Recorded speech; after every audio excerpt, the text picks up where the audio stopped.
Hello folks, how are you today? Ben Coley here for the Zen of Ben, April 1st, 2015.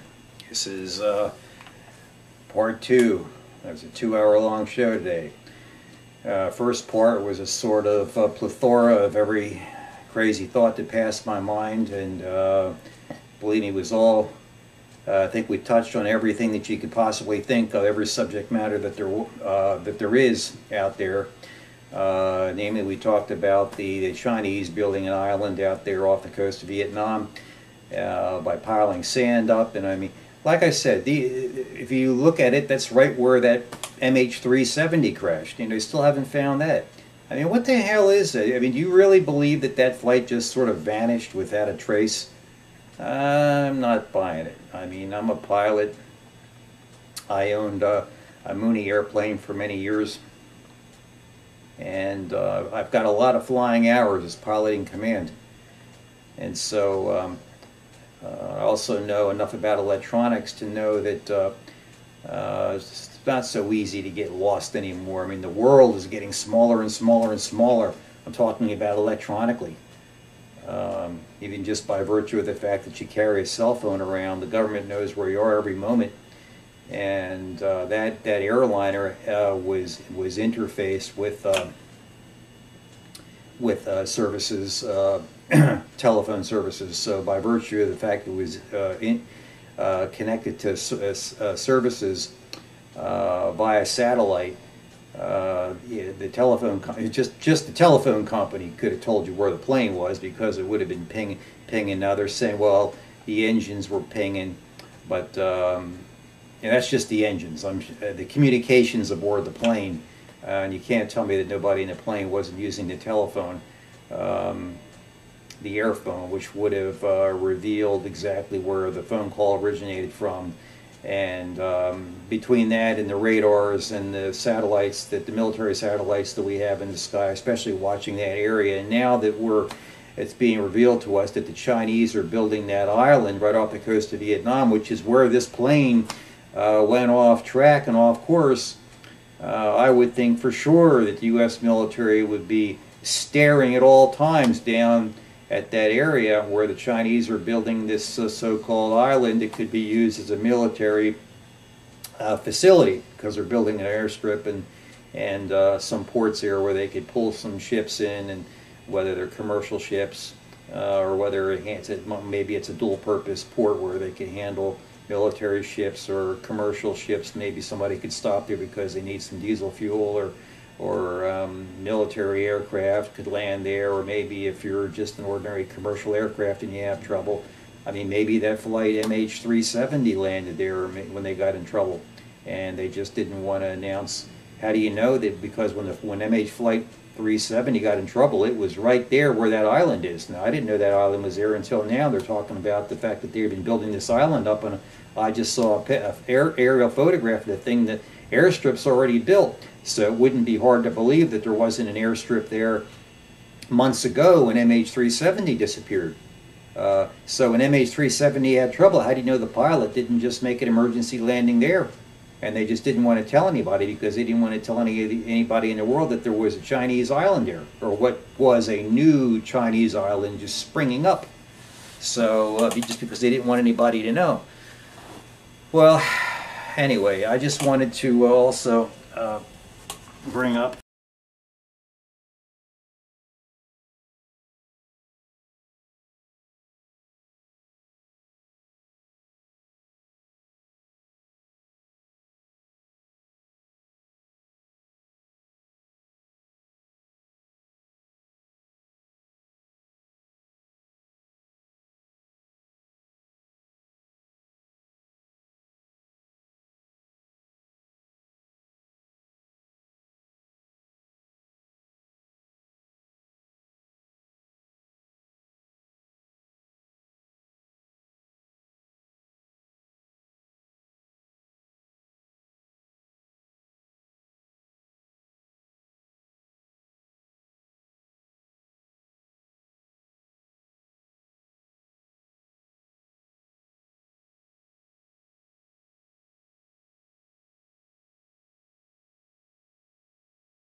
taught the answer to that question one way or another back in school.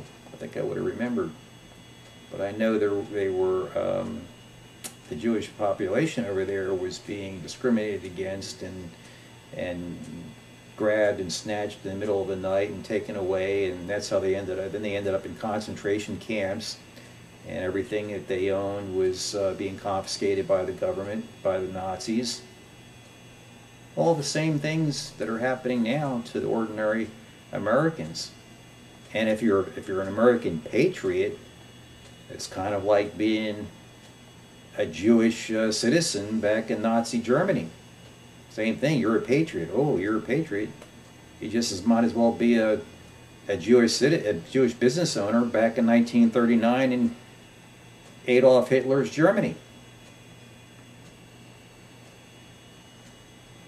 I mean, if it isn't exactly like that now, it's close enough to it that you can make a pretty good comparison. I'd say a good lawyer can make a point in a court of law and show where that's where, if we're not there already, we're close enough to it, where it might not be the Jewish people being treated disparately, but it might be, say, African Americans, or it might be Italian Americans, or it might be poor people. I wouldn't say it's a thing of color. I would say it has to do with whether or not you have money or not, and whether or not you probably the leading thing that gets people in trouble is whether they protest or not. I would say that, and money. If you're poor, you're homeless, you're out there on the street, well, you're just like a sitting duck. I mean, the cops are going to come along and they're going to get their canine dog out, just like the Nazis.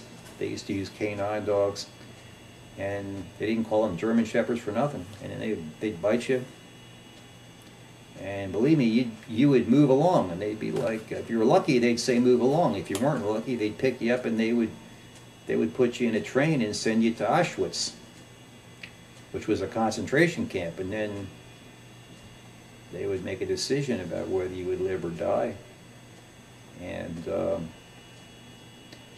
folks, I mean, that could be going on right now in the United States. Not because you're Jewish, but because you're homeless. Homeless people are disappearing in the United States. The United States government is allowed to disappear people in the middle of the night. And I'm telling you this because it's true, and I would like to make sure it's clear to everybody that that's happening here today. And in other countries, like the Soviet Union, the ex-Soviet Union, Russia, that doesn't happen in Russia. People don't disappear in the middle of the night. Oligarchs get arrested. Vladimir Putin's cracking down on antitrust violators and oligarchs and con artists and rip-off people and infiltrators from outside the country, where the United States sort of welcomes these people. I mean, as long as they have a lot of money and they're spending it, I suppose they can sort of tolerate you doing more things if you have money and you're spending it because you're stimulating the economy. As soon as you run out of money, I mean, they just as soon take you away somewhere and disappear you. And I don't know where they take you, but if you look at the internet, I mean, they say they put you in FEMA camps, or they take you to a black site, and then they label you a terrorist. I mean, they could call you anything they want, and if you're not allowed to have your rights to an attorney, your rights to a telephone call, your rights to call your friends up and say, hey, look, they got me here, and I need a lawyer, I need help, here's where I am. And their excuse is that they move you around. I mean, you're losing your rights. Not only are you losing your rights to privacy, but I mean, you're losing your rights to your body. I mean, now they've got your body where they could do anything to you. Folks, we're in trouble, man. I'm trying to tell you. Now, look, because of all this, and because we still have the right to vote, we can turn this mess around. Right now, we have the Congress of the United States and the Senate.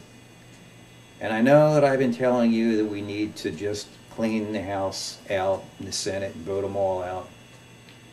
Maybe there are a couple of guys that we should just let stay in there. I suppose between now and the next, once I get the website up and it can focus more energy on investigating who's good and who's bad, maybe we could make some choices about leaving some of the existing guys in there.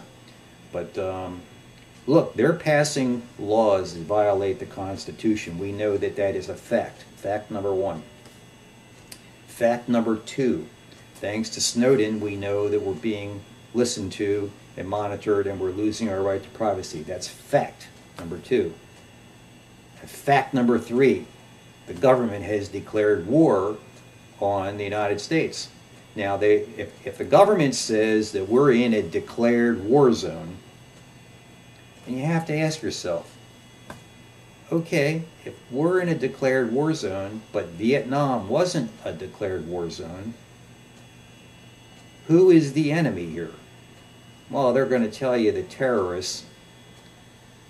But you see, that's not true, because if that were true, then why did they open the borders up 6 months ago and they let tens of thousands of South Americans in? They were advertising. It's common knowledge. Do the research yourself, guys. You all have computers. I don't need to have to remember all these stats, but I'm telling you now, just do your research and you're going to find that 6 months ago or so, up to a year ago, the United States just relaxed the security at the southern borders and allowed anybody to run across. And in fact, we also have evidence that they actually placed ads in the newspaper in South America, various places in South America, encouraging people to migrate to the United States and that they wouldn't be hassled. Obama did this. And the border guards were ordered to pull back. And conspiracy theorists like Alex Jones, who I don't call him a conspiracy theorist. I mean, you got to have Alex Jones is a good man and he's doing a good job.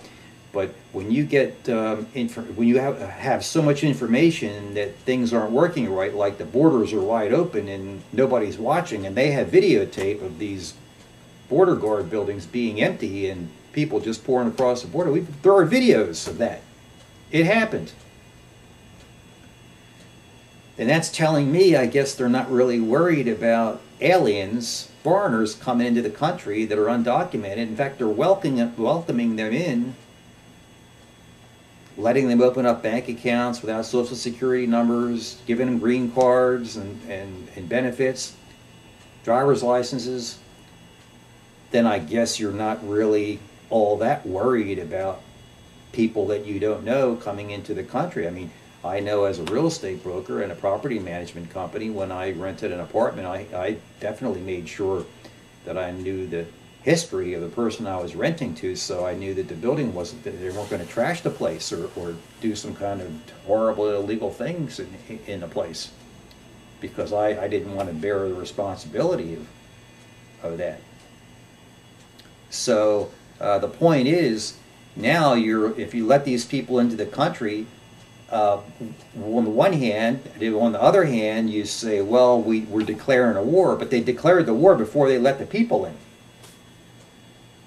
I mean, it doesn't make any sense. It's just everything right now is backwards and upside down, and if you were as old as me, you would know that this kind of crap didn't happen a long time ago.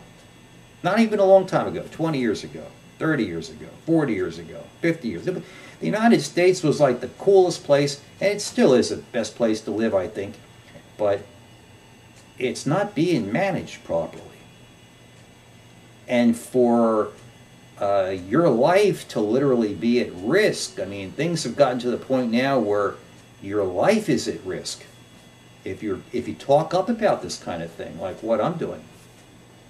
You're putting your life at risk because we're in a war zone, and therefore they could say that if you're saying something like you want to replace the congressman with new congressmen, that maybe you're a malcontent, and therefore you're a suspected terrorist, or you're a suspected militant, or you're a belligerent.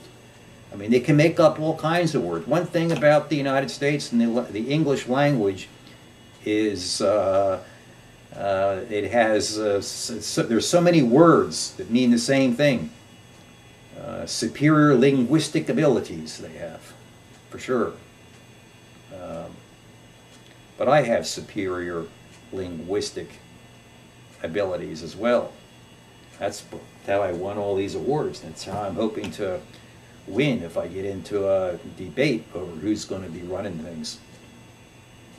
But I know the way things are supposed to be, and I know right now that if you were to go in the street and hold up a sign and say, I want the Constitution restored, and you had 100 of your friends with you, for sure the police would come, and they'd probably want to beat your brains in.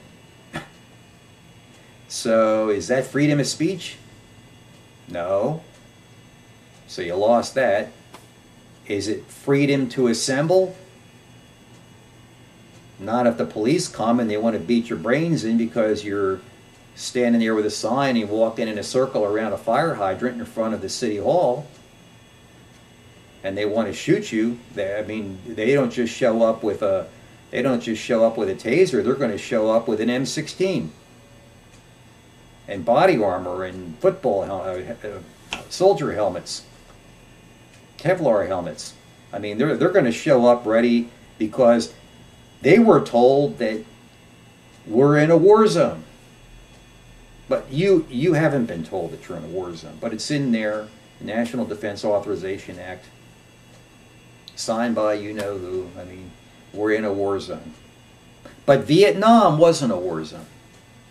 But this is a war zone. So you better watch out. My plan is just keep your mouth shut about this, other than spread the word. It's, vote Ben Cola in, and only the Oath Keepers, and quietly show up at the voting booth and pull the lever. We don't need any protests in the streets. We don't need to agitate the police. We don't need to be put into any kind of uncomfortable position. Hold your tongue. No parade in the street. Now, after the election's over, hopefully I'll win, or at least somebody like me who believes in the same thing I do. That we're going to change every law in the books to make sure it conforms to the Constitution. We're going to take the United States.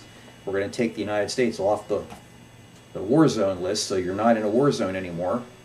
We're going to change all the laws by which the police operate, where they have to be shot at before they can return fire. Matter of fact, I think 2/3 of them should be disarmed. I don't even think they should carry guns.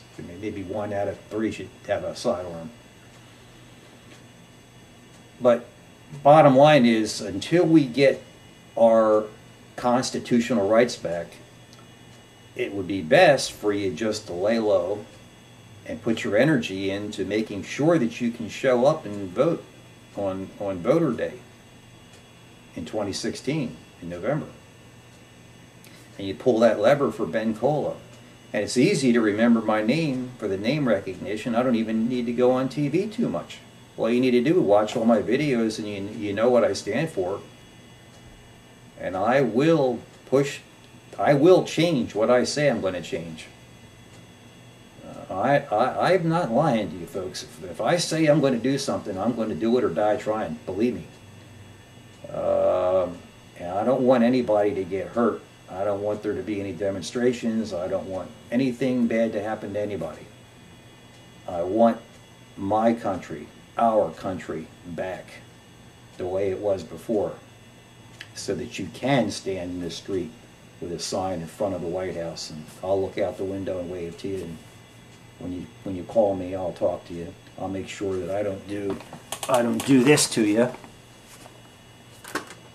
You write me a letter. If I can't answer it, I'll make sure it gets answered. And by the way, your politicians, if they don't respond to your correspondence, I'm going to be looking to do something bad to them. So they will represent you. That's their job. I'll withhold their pay. I'll say I'm going to dock you because you're not returning the phone call of so-and-so, or you didn't answer XYZ's letter to you, and they call the White House, and you're not a responsive congressman, If they're not a responsive congressman, I'm just going to say, you know what, I'm going to withhold your paycheck until you start working properly. I could do that. If I'm running things, I'll withhold their paycheck if they don't respond to your letters. And if they violate the Constitution, any of them, we're going to have mandatory constitutional prison sentences for public servants.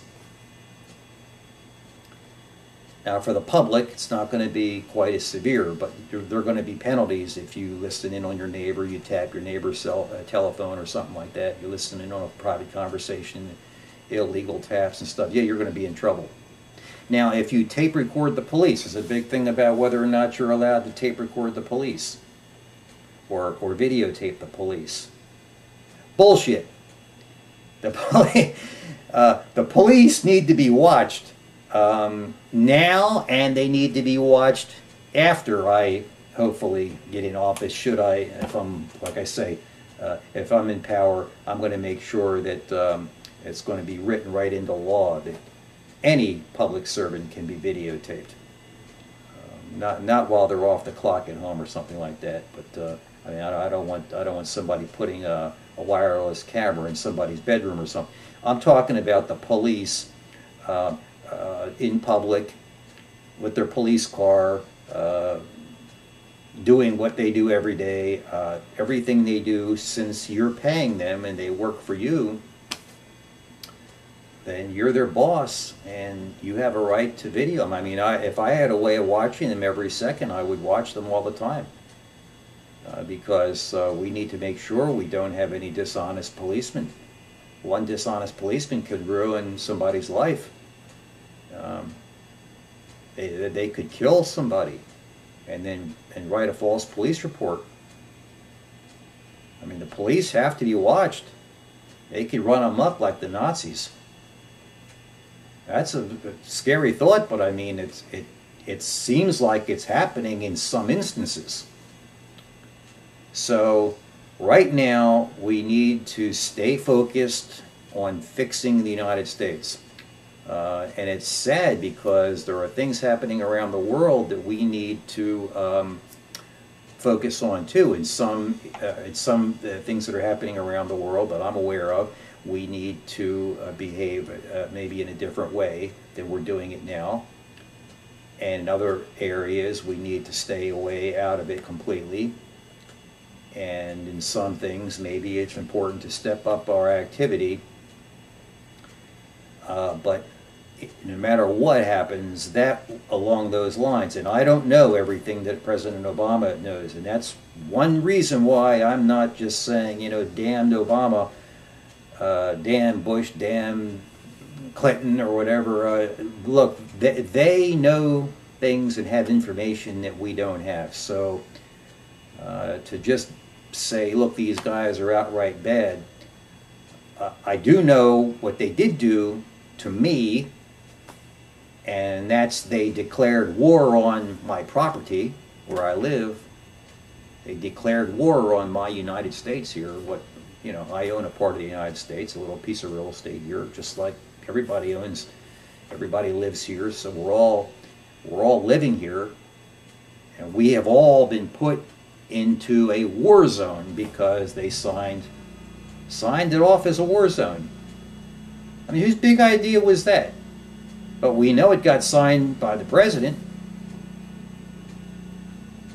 Now, what is it that he knows that motivated him to sign a document in the NDAA that says we're in a war zone? Oh, well, this is just conjecture on my part, but I'm thinking maybe it's so that they could violate the Constitution under the War Powers Act by saying, well, if we're at war, we can revoke your constitutional rights until the war is over. We're not supposed to have a standing army that stands forever. I think it's a certain limitation on how many years you're allowed to have a standing army and a navy that's running around the world. But I'm all for having a presence around the world, trust me. I think it's better because they act as our ears and eyes to the ground, and they keep an eye out for us. And it's better to know something bad's coming than to not know something bad's coming if something's going amok overseas. So I'm not saying, I'm saying the military is doing all that's right. I hope that if something bad happens here, we don't have the military following unconstitutional orders, and that's where the Oath Keepers come in. That's why I'm saying we want to make sure that we vote out the current people and we only put Oath Keepers in office. I'm an Oath Keeper. I believe in the Constitution, and even if it looks like you need to violate the Constitution because you know something and maybe you can't tell the public because everybody would panic, I would say no. I think that the American people are disciplined enough that, I mean, even if they knew that the moon was going to crash into the earth 5 years from now, we're all going to be dead in 5 years, I think we would all behave ourselves because there's nothing we could do about it. I wouldn't hold it a secret. I would let the cat out of the bag, and I'd say, you know, in 5 years we're all going to die. Or in 5 years Fukushima is going to kill us all. We've done the math, and we're all going to be dead in 5 years. I would still say we have to honor the Constitution up until the time up until the final second. Because that's the honorable thing to do. And the fact is that the government works for us. We need to know what they know, and the fact that there is a huge element of secrecy between the government, what they know, and therefore, because they know something that Joe Schmo public doesn't know, they are allowed to run amok and become, say, a godlike over you, who becomes sort of like slave-like, and they say, well, it's because we know things. And that's why we're violating your constitutional rights and listening to your telephone. I'm just saying that's what they think. I think that's what they think. And I'm saying that wouldn't fly with me. I mean, if I knew something bad was going to happen, I'd get on national TV and I'd say, look, folks, something bad's happening and I can't stop it. And you know, if you believe in whatever religion you believe in, if you want to pray over it, go ahead. But in the meantime, we're going to have law and order, and we're going to have the Constitution right up until the end. Now, I think the greatest threat to mankind right now is loss of our Constitution, and the fact that we have nuclear is a big problem, because when you have these people in charge, like our government right now, it declared the United States a war zone, and they have nuclear weapons, and they're provoking. We see what they're doing in Russia is undeniable. In the Ukraine, they're poking their fingers and trying to take over the Ukraine to the point where they're agitating Russia, to the point where they're moving weapons, big weapons over there. I mean, if the Russians were moving big weapons over here, the closest we ever came, you can ask any historian, the closest that we ever came to nuclear annihilation was over the Cuban Missile Crisis when Kennedy was the president, when the Soviets were basing missiles in Cuba. I think they already rebased missiles in Cuba. I think they already did, probably recently, because they're so angry. They're worried about a first strike. And the United States has already drawn up plans. I mean, it's widely known. I think the name of the thing is total global dominance or something, where the United States military wants to dominate space, sea, and listen, I'm all for making sure that our military has got the ability to protect the United States no matter what. And I thank God that our military is strong. And my brother Tom was saved thanks to our Navy and Captain Bill Byrd. And by the way, Captain Byrd, if you're listening, thank you very much for going after my sailboat and my brother years ago. I know you probably thought you were coming after me, but you ended up catching my brother. But you all thought Ben Cola was in trouble, and you came all the way out there to get me. My boat was 308. If you didn't hear the story, I'll tell you real fast. My brother, Tom, is 3 years younger than me.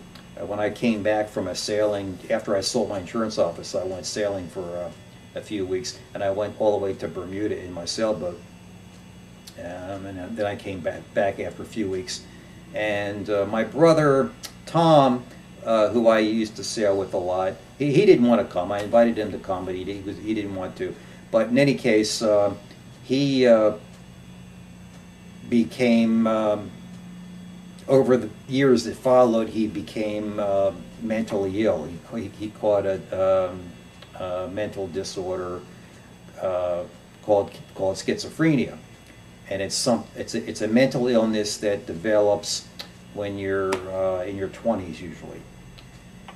And I think that it could have been caused by environmental, could have been caused by the fact that my brother and I went through the nuclear bomb tests of the 60s, of the late 40s, 50s, and 60s, and that radiation landed right in our yard and landed all over the United States. Everywhere north and west of Nevada got blasted. A lot of you don't know.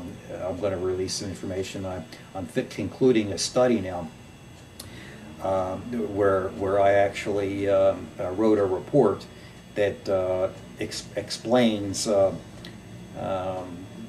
fact that our military had blown up so many nuclear warheads in the run-up to during the Cold War, in anticipation of ending up in a nuclear war potentially with Russia, that they tested many nuclear weapons so that they could practice with how they made a nuclear weapon and how could they make them smaller. And the big question was, how do they make them smaller and more powerful? How do they make the materials that go into the bomb quicker and easier, and how do they get the biggest bang for the buck, so to speak? And all those tests resulted in over 1,000 detonations of nuclear weapons right here, right here in the United States. And the wind blows from the west to the east, the prevailing wind. If you're a pilot or you go to weather school or whatever, like I had to take weather so many times because I had it. To get my pilot's license, I had to take weather classes, and also to get my captain's, my ocean operator certificate, had to take a lot of weather classes. And of course in school, and of course basic knowledge, if you just look it up on the internet and study weather patterns yourself, you find out that the wind blows from west to east across the United States. It's called the jet stream. And so high up in the air, the wind is always blowing at high speed. They don't call it the jet stream for nothing, because the wind is blowing up there 50, 60, 70, 100 miles an hour all the time. All the time. And it shifts sometimes to the north, sometimes it shifts a little to the south, but in any case, it's blowing basically from the west coast to the east coast. That's one of the reasons why we're having so much trouble with Fukushima, because that's, Japan is to the west, and so it's blowing to the east. And so all those bomb detonations on those tests, where did it land? All that crap, that fallout landed on New Jersey, Pennsylvania, Colorado. A lot of people don't know that New Jersey and Pennsylvania and New York, Maryland really got hit. I mean, you can measure it with a Geiger counter today. But basically, I came to the conclusion that enough radiation fallout landed along the East Coast, not just where I live, but all along the East Coast, that it potentially could have caused damage that would result in heart damage with the cesium-137, which goes to the muscle. The main muscle is the heart. It causes damage to the heart, and usually causes rhythm abnormalities to the heart, is what the results of my study indicated. And I've got this all typed up and written down. It's about 50 pages long right now. I don't know whether I should conclude it or, you know, jack it up to about 100 pages or whatever. But trust me, I did all the studying over the last couple of years. That's one of the reasons why I'm running to be the leader of this country. I'm hoping that you put somebody in who knows something about what the hell you know, our environmental troubles are, and the mainstream media is not allowed to talk about. But in any case, my brother ended up becoming, because of this, I think, and I think this because my neighbors both, same thing, not mentally, but they both developed cancer. One died, and one had to have the leg cut off because they stepped on nuclear particles in the dirt walking around in the summertime. My best friend died next door to me, and a girl that I liked a lot who lived next door to me on the other side, she was absolutely gorgeous and genius, and she died in her 20s, I think she was. And she caught it in her foot, got cancer, and they didn't cut her leg off fast enough, and she died of cancer. So, but my brother ended up mentally, you know, caught this. But I believe, and we have measurable amounts of fallout in the area, not just where I grew up, but up and down the East Coast, is measurable amounts of bomb fallout. And so we have that low level alpha, beta, and gamma radiation all the time hitting us, damaging the DNA. Now, unfortunately, some people are harmed more than others. It's kind of like going to the casino and putting the marble on red or black. You know, it's either going to go your way or it's not, and you could be the one that gets ill over it and gets sick mentally because it could cause a tumor in the brain and make you go mentally crazy. It could lower your IQ. It could cause cataracts. I've got cataracts. Got the cataracts, and I've got the thyroid. I've got all the, you know, it hit me. You know, the the fallout landed on me. Trust me, I measured it. It's right there at my house, and my neighbors. So, but bottom line is he did some stupid things as a result of being mentally compromised, and he was fine up until his 20s.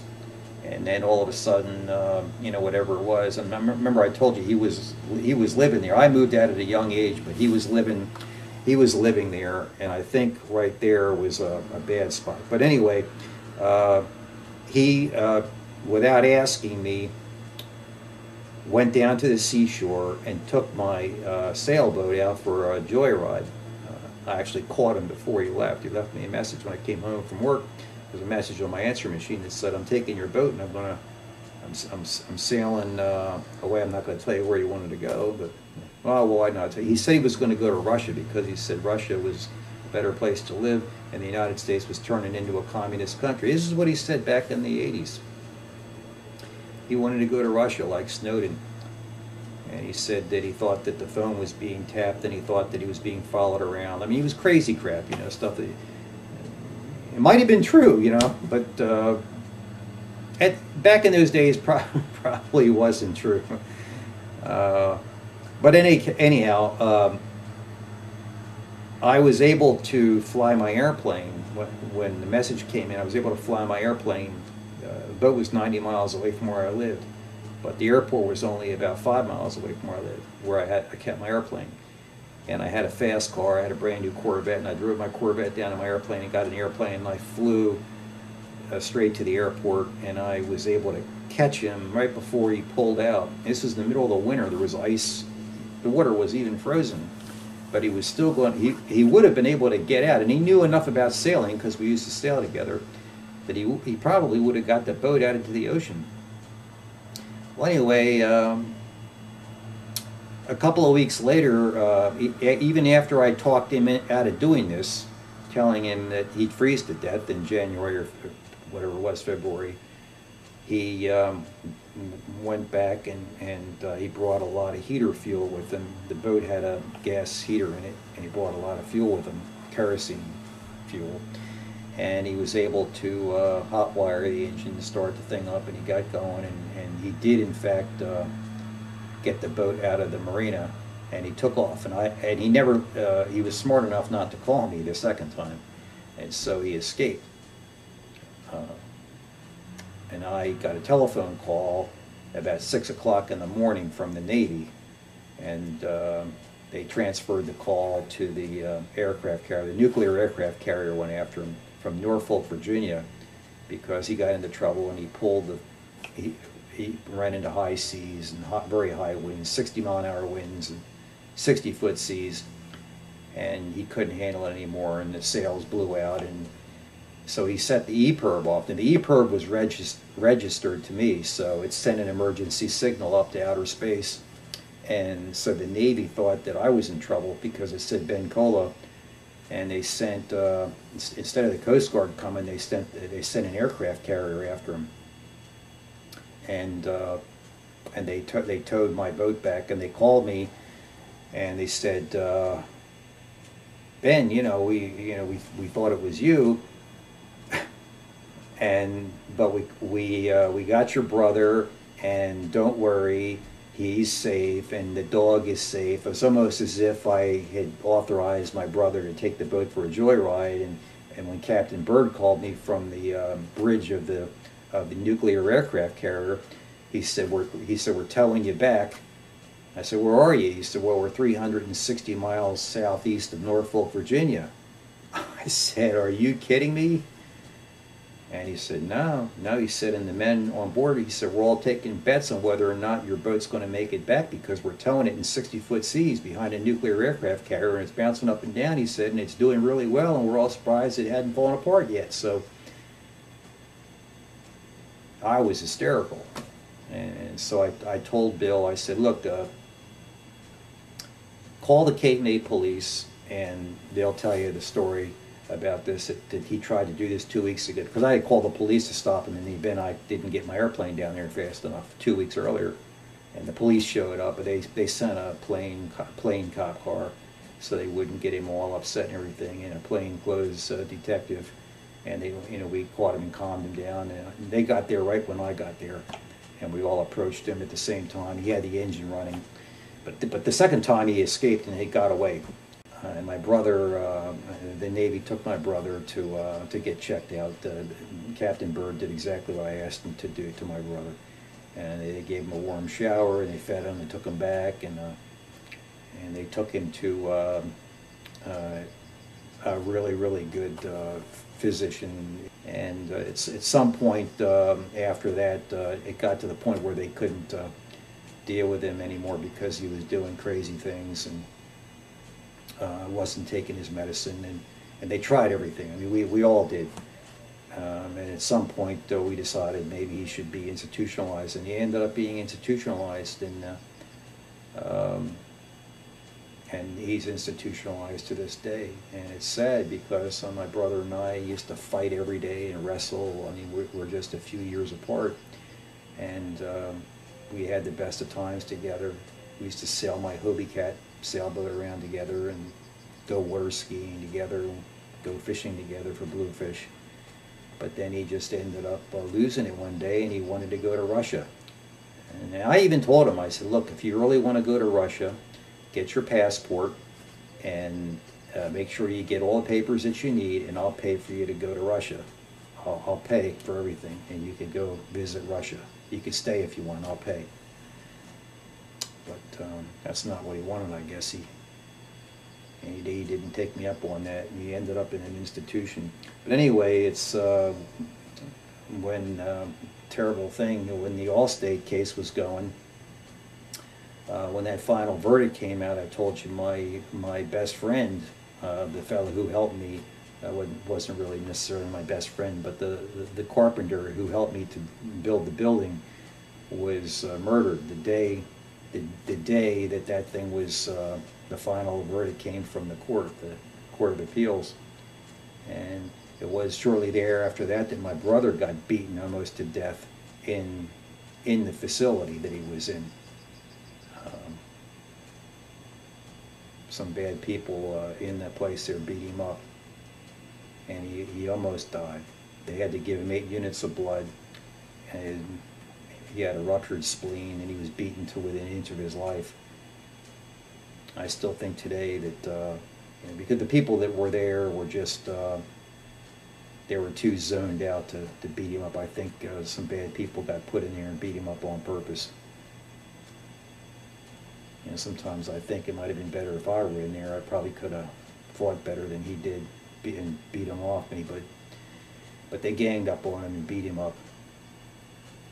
And so we had to move him, and he's lucky he's alive. He was in the hospital for quite a while for the physical wounds that he had. And the facility was fined, the maximum fine by the state, because our family had filed a complaint. I still to this day wonder if it had something to do with Allstate, but I shouldn't be saying things like that because they're going to say that I'm making stories up. But this is all true. But the Navy, they came out after, they thought it was me, and they came after me, and they ended up with my brother, and they called me, and they did it, you know, they protected us, and they you know, they brought my boat home, and it took 3 years to fix it, but still.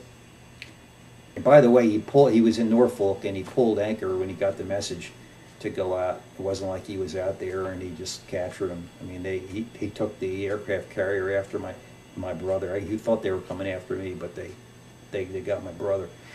Any case, so I'm saying it's good to have a strong Navy and a good, I mean, you want that level of protection, but on the other hand, you don't want the government to be in your face. It's kind of like, if you call them, they come and help you, but you don't want them listening in on you.